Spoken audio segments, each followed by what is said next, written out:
And what it means is you've got infighting within the Trump administration. Where do you think the latest stories about Mike Waltz came from, about these 20 discussions he set up on Signal? It didn't come from Mike Waltz. It didn't come from a Washington Post reporter who was in on the chats. It came from someone else in the Trump administration who was in on the chat.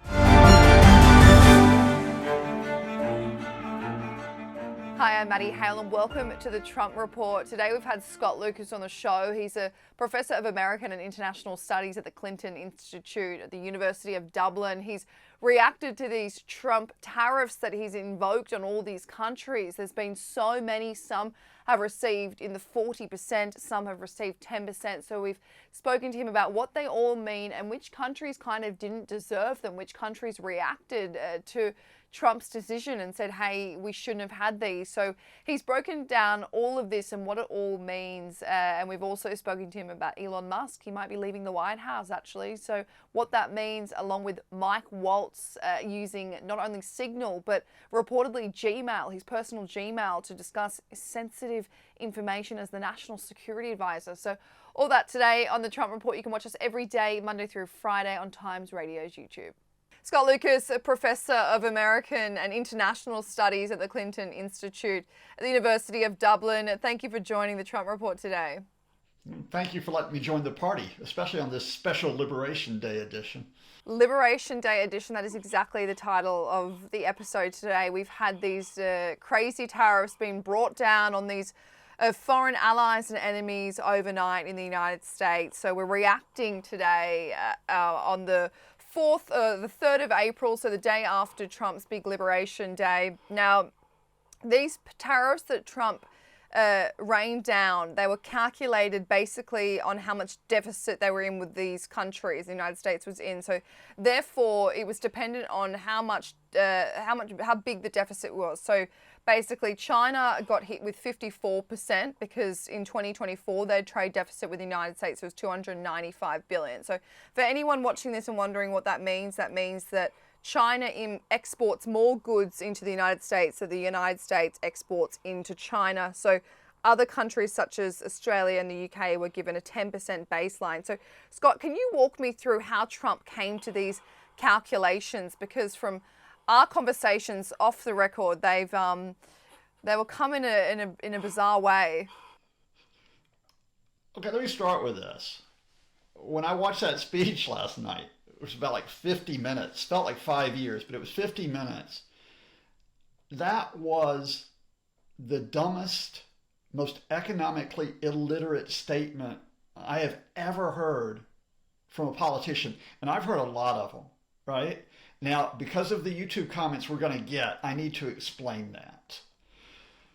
The first thing here is that Trump was putting out a whole series of things that weren't true, that muddy the water in terms of how he arrives at that magic chart, which we'll get to. So, for example, at one point he said, Canada is imposing 275% tariffs on U.S. dairy products.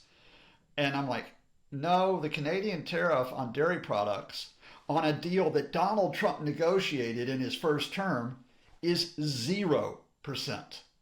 There is no tariff on U.S. dairy products unless it goes above a certain level, which has never been reached, right?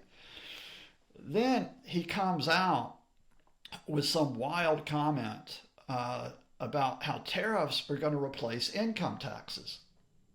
And I'm going, no, a tariff is a tax, because guess who pays the tariff? It's not the foreign producer, because they get their money if you buy the product.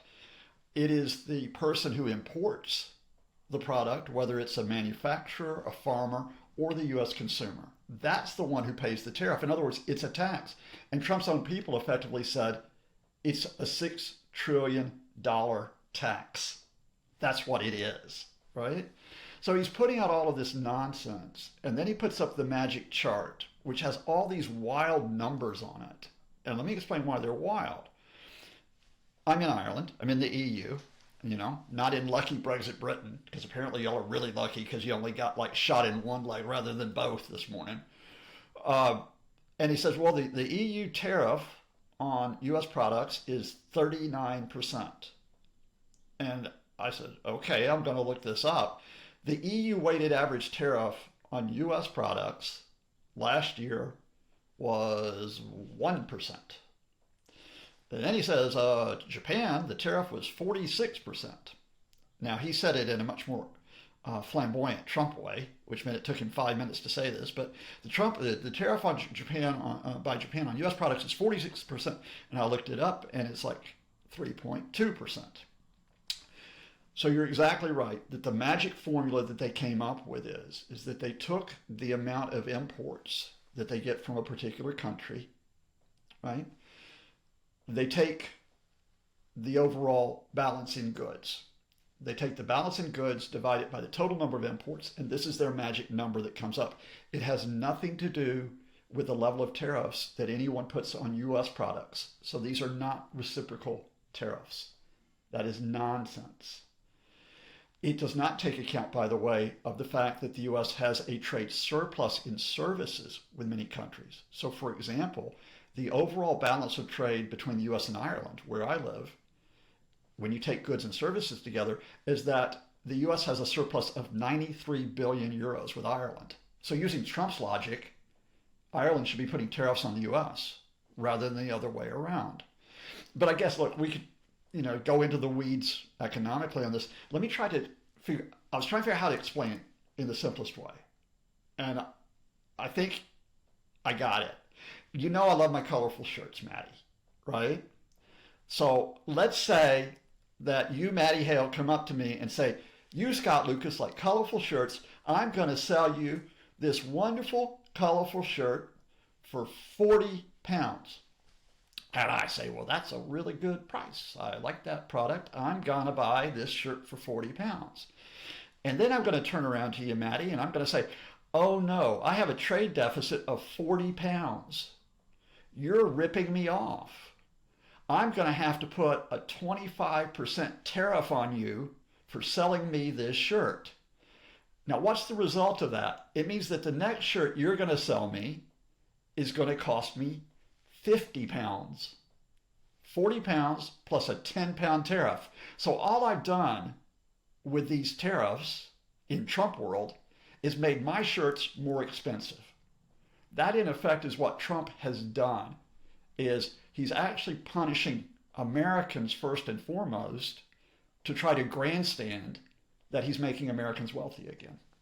But I wonder if his logic, Scott, is on that note of punishing Americans and making consumers pay more in America. I wonder if his logic behind it is basically short-term pain, long-term gain. So where's that long-term gain going to come from, right? Okay, more domestic manufacturing. So let's take those shirts. Now, where are a lot of those shirts coming from? Yes, they're coming, for example, from Cambodia and Thailand, which got hit with around 45 to 50% tariffs, right? So what you're saying here is, okay, Americans can get their shirts from American companies that can ramp up production. Well, first of all, you have to have companies in position to ramp up production. Secondly, if they're not ready to ramp up production, they have to do investment, and they have to find the funds from somewhere. Third, those shirt companies who you are going to count on to,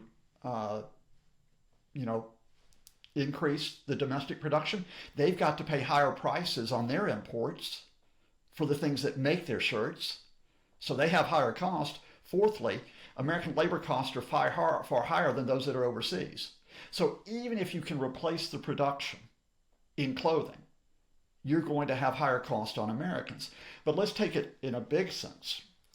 I'm in Ireland, which has pharmaceutical companies, which has a lot of high-tech companies, right? It takes years of investment to build up the facilities that you have in Ireland for pharmaceuticals and for high-tech. You cannot just simply turn around in America and say, we're going to replace that tomorrow. Even if companies were going to be willing to do that, and to do it in a very uncertain economic climate now, which Trump has created, they have to plan years ahead to relocate. By the time they've relocated, Trump's out of office and the entire economic situation could have changed. So it's this idea of import substitution, which is what we're talking about. It's a fanciful notion. In reality, even if Trump understands it, which I'm not sure he does. Well, it kind of begs the question, Scott, is he doing this because he thinks that he will be in office, post these 4 years? So it does make you wonder, but we're going to move on because I want to kind of flip the narrative on this and play devil's advocate, right? Because you mentioned that some of them were unfair, right? Like you mentioned Ireland when they're in a surplus. You and I will get to just talking about the way that Australia, for instance, has reacted. But for right now, there is the narrative, there is the understanding that Trump and the Trump administration and probably several Republicans and conservative Americans believe that the United States is being ripped off. So, for instance, the US hit China with a 54% tariff. That's because they have a $295 billion deficit, right? And then you've got India, which has a $46 billion deficit. Mexico, $171 billion. Their tariffs weren't added on. I will also mention that. Vietnam, $123 billion. And apparently Ireland and Germany are around the $80 billion, right? So if you're looking at this, you think perhaps, okay, these countries are ripping off the United States. They're putting more products into the US than the US is taking out. They also have their own tariffs on the US. So I wonder, is this a case of these countries having more goods and services that they can provide the US that the US currently can't provide domestically, or has the US been fed a very dodgy deal? There are specific cases, Maddie, that you could talk about. Let's take China, for example, where the claim is made that, for example, through currency manipulation and through, for example, subsidies of their industries, it's not an even playing field. And American administrations going well back before Donald Trump had faced that issue. But you know how you deal with it in the past. For example, you go through the World Trade Organization, where China is a member, or you deal bilaterally with China, which indeed is what Trump did in Trump 1.0. You don't slap a tariff on every country in the world just because you have an issue with China. And remember that what Trump said is, look, even if we're being treated fairly, even if these countries are treated fairly, they're still going to pay 10% tariffs because I want to raise some money, right? So the idea that it's just because America's being ripped off, it doesn't hold up when you talk about how this is being implemented. But let's go beyond this in terms of some specifics, which is that the idea that America is being ripped off, which Trump has said since the late 1980s, said it in a New York Times advertisement, it's actually based on false information or incomplete information. So let's take Ireland again, because I got to repeat that. Ireland buys more goods from the United States than the U.S. buys from Ireland. So the U.S. has a deficit in balance of goods, right, of about 80 billion euros. But remember what I said? The U.S. has a large surplus in services with Ireland of about 170 billion euros. So in fact, the U.S. is in credit. It has a trade balance, which is 93 billion with Ireland. And that's true of a number of countries. The U.S.-UK relationship, once you take goods and services, tends to balance out. So, the fact of the matter is that when Trump focuses just on goods, it gives an incomplete picture and it doesn't get to the root cause of this. And that is, it's consumer demand. If you're really talking about the issue here, you would have to say, look, we're going to have to suppress consumer demand for these foreign products, which we've just talked about, because when you suppress consumer demand for these foreign products, you have to then be able to say, well, here's where you can get them from within the United States. And if you can't get them from within the United States, you've got an issue. So let me give you another example. We talked about pharmaceuticals. If you were to slap tariffs on pharmaceuticals right now, you know that the U.S. has had an issue with antibiotic shortages in recent months. You would exacerbate the shortages of antibiotics, right? Now, where's the root cause of antibiotics and the problems with pharmaceuticals? It's not that the U.S. cannot make them, but it's not that foreign countries are ripping them off. The problem is that the profit margin on generic drugs has dropped sharply. So it's not as profitable for U.S. producers to make generic drugs. That's what's causing the shortages. That's a problem within the United States. It's not a problem caused by foreign countries, as it were, taking companies away from the states. That's a diversion. And we know that this is a cash grab. We know that they're trying to reduce their federal deficit, which is at an all-time high. So we understand that. We know that Elon Musk has set out to slash $2 trillion off the deficit. So they've been transparent about this. I think the argument is that yes, tariffs will probably needed on some countries, but the way in which it's been done on multiple countries, multiple allies at one time, will potentially disrupt global economies. So there is that argument. But Scott, we spoke about the UK, we spoke about Ireland. I want to kind of use Australia as a case study because this was an interesting response. So Anthony Albanese, basically the Prime Minister of Australia, and yes, you can call me patriotic for bringing this up, but I will. So he said it was totally unwarranted. He said this is not the act of a friend. Very close allies between Australia and the United States. Australia was hit with a 10% baseline overnight. They've also been hit with a 25% steel and aluminium tariff that they were originally exempt from under Malcolm Turnbull's government, which was then taken away. So last year, Australia exported $37 billion of goods and services into the United States, while the US imported $88 billion into Australia.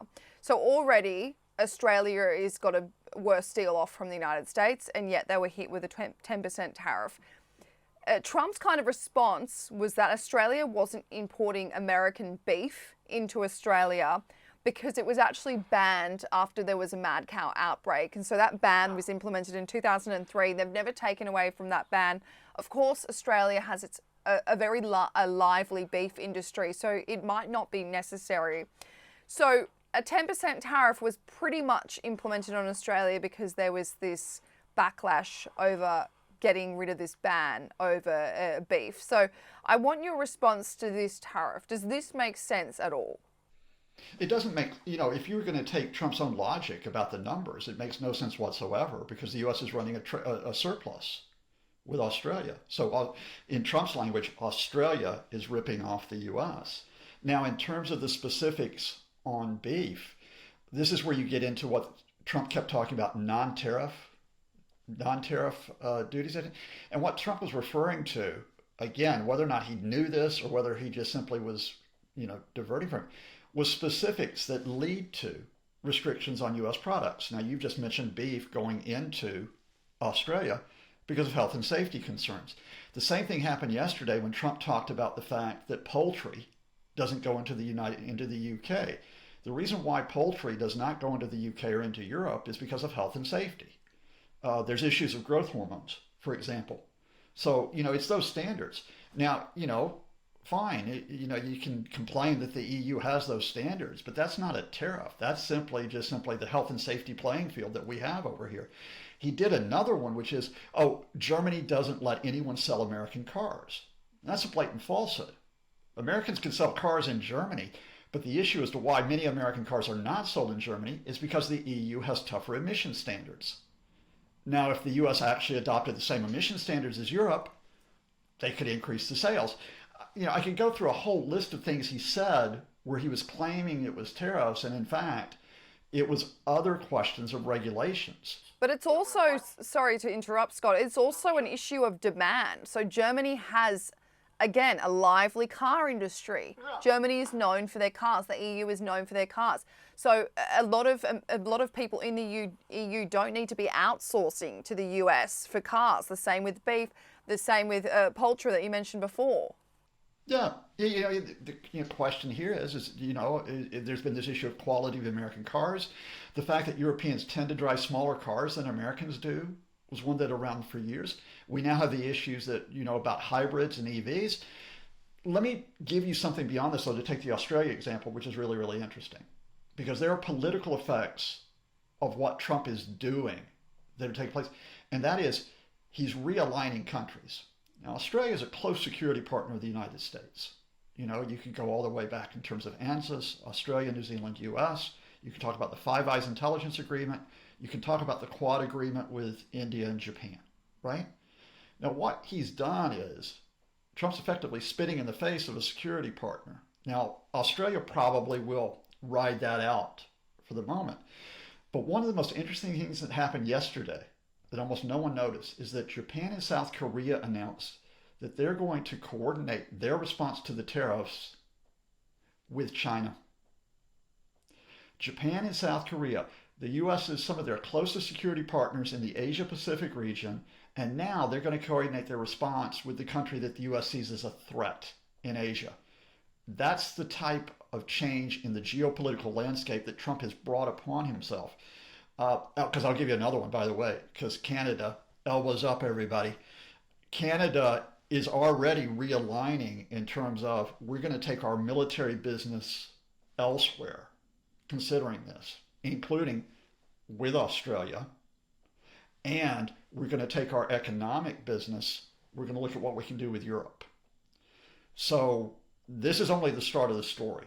That what Trump has done has effectively, he's creating an isolationist America. He's creating Russia.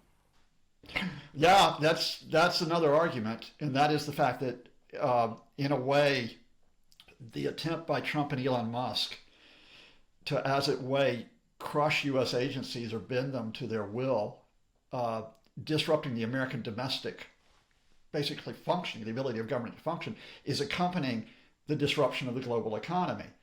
And what it does is it forces everyone else in the position, not only of how do we respond to the tariffs, which is what a lot of people will be talking about today, how do we actually try to look at where we are in terms of our security arrangements and in terms of whether we can still have a multilateral arrangement, cooperation.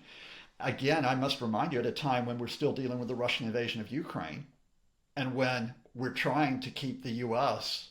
on the side of defending Ukraine, even as the U.S. is threatening to abandon security relationships with a number of the countries on the economic and political levels. Yeah, and it does, like, part of the situation right now is having those countries like Japan and South Korea banding together with this economic response with China, because we're already focusing right now so heavily on Ukraine and Russia, as we should. But it then takes the attention away from what China is planning with Taiwan. And the United States does rely so heavily on those Asia-Pacific countries, such as South Korea, such as especially Japan, on who's going to protect Taiwan in the event that they start to invade. And there is that report that China is planning on an invasion in the next few years. So it does give them that allyship that no one wants. No one wants China allying with anyone. Let me just riff off of that specifically in terms of what happened yesterday, because in one of the most bizarre things that happens, all of a sudden Donald Trump made Taiwan an independent country. Because remember, on that chart, he said, oh yeah, Taiwan is ripping us off to the tune of 64%, so we're going to have a 32% tariff. Now, you can imagine what China thought, first of all, that Taiwan had become a country. They're not going to be happy about it. But then at the same time that Trump has effectively recognized Taiwan as a country, he's now punishing Taiwan. He's punishing them economically, right? So that's going to have effects in terms of their fundamental economic security. And the reality of this, Maddie, I just want to say, it's not just Trump. It's certain advisors like Peter Navarro, Stephen Miller, the Commerce Secretary, Hale Lutnick. They don't give a damn. They honestly don't give a damn about the political, military, security relationship that the U.S. had with each of the countries.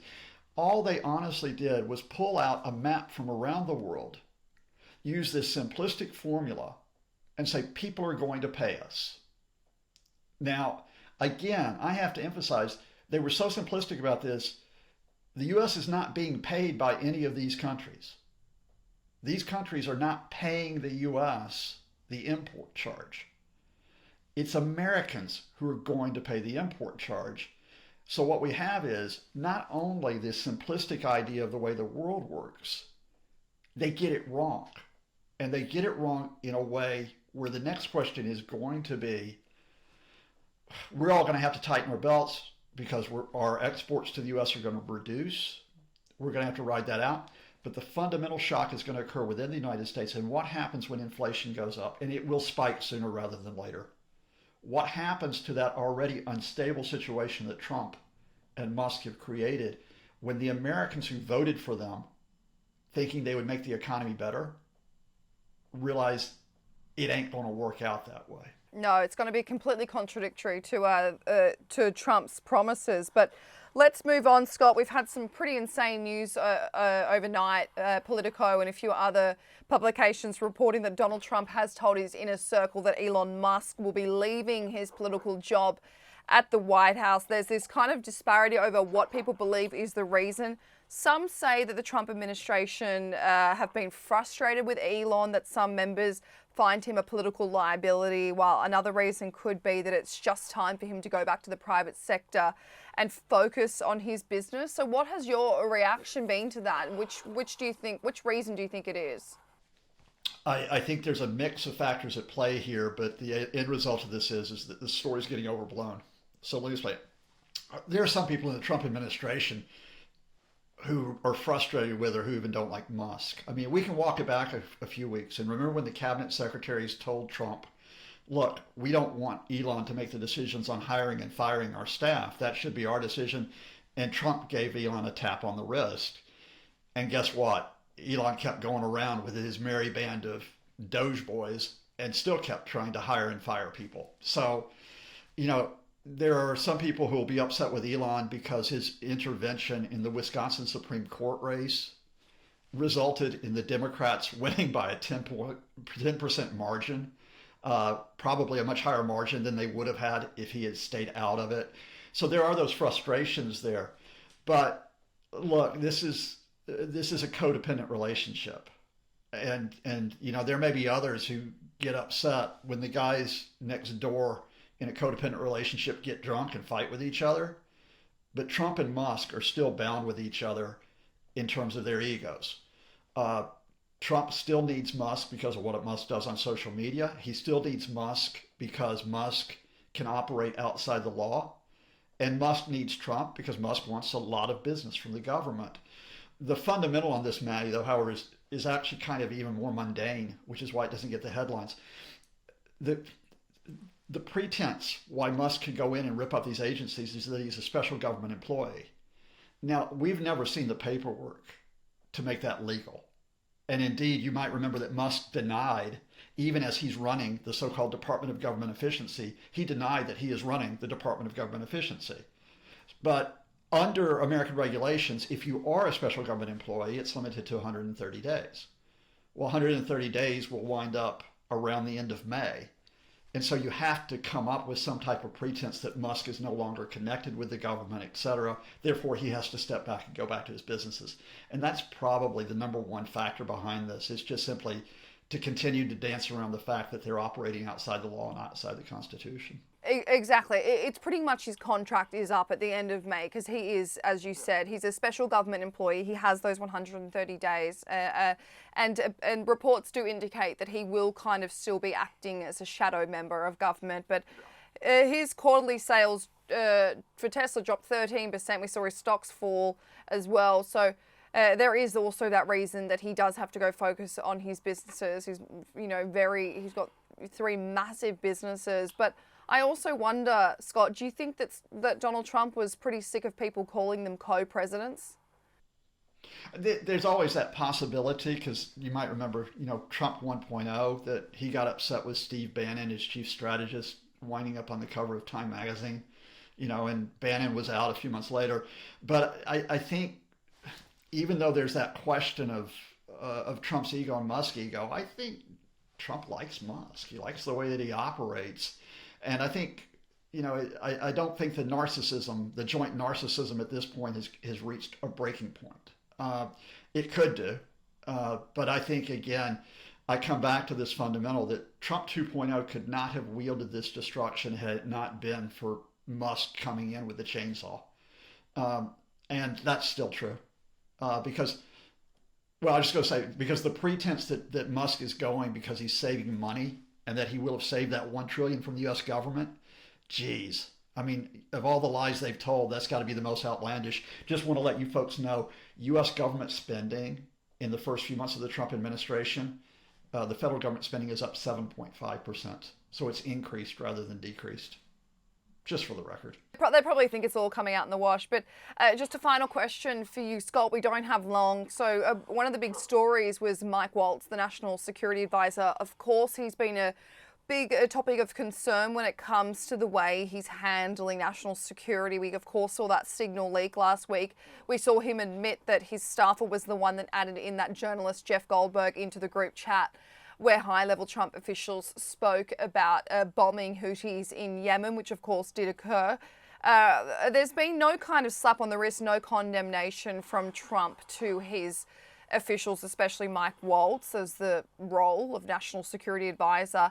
But then on Tuesday, the Washington Post reported that Waltz and one senior aide conducted government business over their personal Gmail accounts, which included chats about schedules, work documents, and stuff that could be exploited by foreign agencies. Less than 24 hours later, Politico reported that Waltz's team set up about 20 signal chats to coordinate official work on Ukraine, China, and Gaza, and it was all sensitive information. So what on earth is going on with the National Security Advisor, and why hasn't Trump fired him? Well, the reason why you have multiple discussions on Signal, not just involving Mike Waltz, although he sets them up, but involving the Secretary of State, Marco Rubio, the Vice President, J.D. Vance, the Defense Secretary, Pete Hegseth, the head of National Intelligence, Tulsi Gabbard. The reason why it starts up is because they don't believe they have to play by the rules. I mean, it's as blatant as that. Amongst the multiple examples of this, including a president, by the way, who was on felony charges for stealing classified information. Amongst the multiple, examples I could give you is this fundamental, which is, well, look, if we're in different locations where we can't be in the secure facility that we're supposed to use for discussions of attack plans, we'll just go on this commercial application with, by the way, one of the people on that chat, Steve Witkoff, joining from Moscow, right? So, that Jimmy Breslin, the American journalist, had a novel called The Gang That Couldn't Shoot Straight back in the 70s. And man, this gang continues to amaze me in how wild they misfire. But the fact, where you want to get to value added from me is, what does it all mean? And what it means is you've got infighting within the Trump administration. Where do you think the latest stories about Mike Waltz came from, about these 20 discussions he set up on Signal? It didn't come from Mike Waltz. It didn't come from a Washington Post reporter who was in on the chats. It came from someone else in the Trump administration who was in on the chats. And there's a division between the Trump folks, which is that Mike Waltz is seen by others in the Trump administration as being old school, if you can think of old school as being little George Bush and Dick Cheney, right? That Mike Waltz is there when they do things like invade Iraq. Well, he worked with them. Yeah, he was Cheney's assistant, right? So, Waltz is sort of seen by the Trumpists as not being one of us, because remember, people like Dick Cheney are considered to be turncoats because of Cheney's daughter, Liz Cheney, right? So people, I think, around J.D. Vance and people around Donald Trump Jr. have been gunning for Waltz for weeks. Now, so far, Trump has not gotten rid of Waltz, in part because who's going to come in and head up the National Security Council at a time when you're dealing with Ukraine, Russia, at a time when you're dealing with Middle East crises and so on.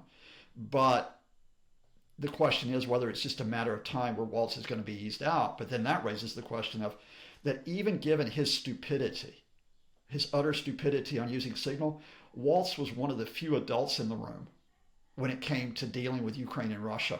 He and Keith Kellogg, the envoy to Russia. What happens if he's replaced by another whack job or someone like Pete Hegseth Mark II, those types of guys? He is, Scott, as you say, he's a grown-up, but he is one of the few in those top jobs that actually had the experience to back him. Yeah. He had been on Capitol Hill. He had allies on Capitol Hill. He, like Marco Rubio, had come in from the Hill to be Secretary of State. And the idea was, all right, at least on certain specific issues, we kind of know where we are. Once you bring in, say, someone that Trump sees on Fox TV to be the next national security advisor, you're dealing with that absolute wild card lunacy that we started off with, which is just as there is absolutely no sense in terms of how they approach tariffs, there's no sense on how they approach international affairs. So even though I've got no deep affection for Mike Waltz, the real takeaway from this story is going to be the bloodletting inside the Trump camp and how much more insecurity it causes. and what happens behind closed doors. So we'll be waiting to see if that's leaked as well. So Scott Lucas, thank you so much for joining us today. Stay safe, stay sane.